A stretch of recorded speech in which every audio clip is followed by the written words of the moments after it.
What confuses people is why I drink again. If you looked at my life, I had a beautiful house, nice cars, had just published a novel. What was going on within and what was happening on the exterior, it didn't match. On August 23rd, 2014, I was on my way to teach and I rear-ended somebody on the freeway, pulled over, I bought a bottle of vodka and I drank it. And that was the beginning of my blackout.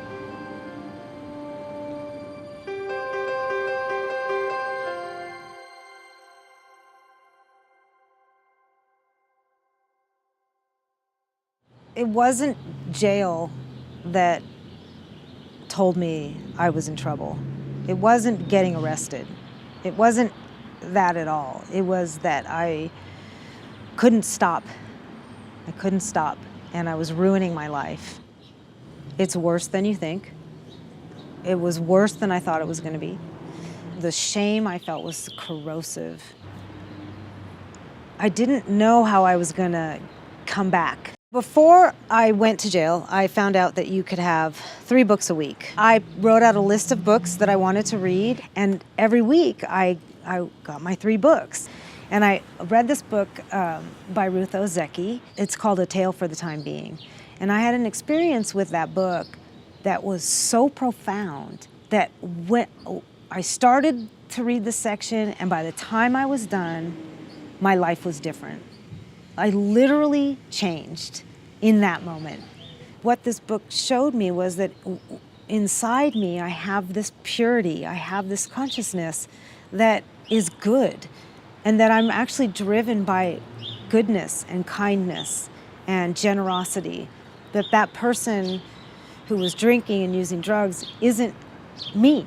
Inmates read, and we're crazy for books, because there's nothing else to do. You are locked down 23 hours a day. You get 1 hour of program, if you're lucky. There were sometimes I was locked up 2 days in a row, without a shower. And so all you have is your books. I kept thinking about how important those books were and how transformative they were. And I thought, well, I'll just write an article. But as I continued to write, it got bigger and bigger. And so I could talk about what happened in those days, but through the lens of the literature that impacted me while I was in jail. The reading is the thing that gave me hope. And also, weirdly, strangely, it was what brought me close to the other people in the place. We started to read these books out loud to each other. And we were reading parts that were profound. Talking about race and also talking about incarceration and how horribly people that are locked up are treated. I knew one thing was that I couldn't run from my suffering, that I had to sit in it. There was no place for me to go. And so I did. And I learned so much about my fortitude and my bravery. And I think that's where we find those things. Our courage and our bravery, it's inherent in the holiness of suffering. And I think that that's what allowed me to transform and become this other person. If I hadn't had that, I wouldn't known about how abundant my life really is. I talk a lot in my book about shame.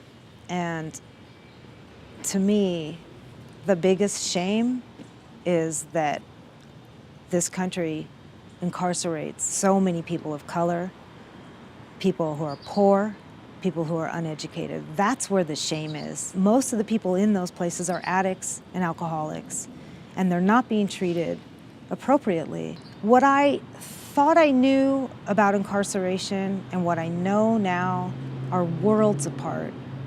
It's not just that it's demoralizing, it's that it's wrong.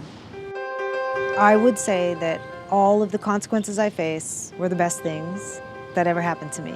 As I came out feeling free, I understood that I'm a good person in a way that I had never known before. My name is Leslie Schwartz, and I wrote a memoir about the 37 days I spent in LA County Jail. And the title of the book is The Lost Chapters.